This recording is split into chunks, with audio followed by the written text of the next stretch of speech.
Kamusta mga kabasketbolista? Dinaig ng LPU Pirates ang GRU Heavy Bombers 82-80.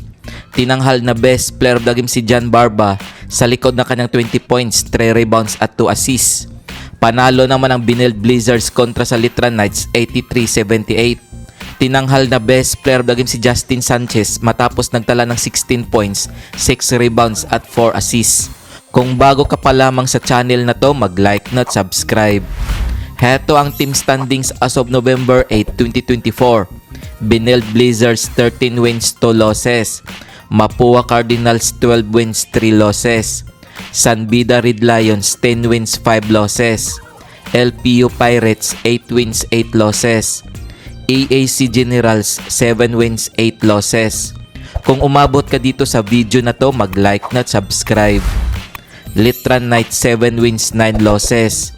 Arellano Chiefs 6 wins, 9 losses. Perpetual Altas 6 wins, 10 losses.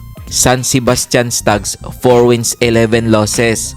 GRU Heavy Bombers 4 wins, 12 losses. Heto ang mga laro ngayong November 9, 2024 na gaganapin sa PhilOL EcoL Center.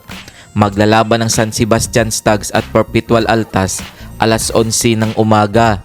Magtutuos naman ang Arellano Chiefs at AAC Generals alas 2:30 ng hapon. Kung nagustuhan mo ang video na to, mag-like na at subscribe.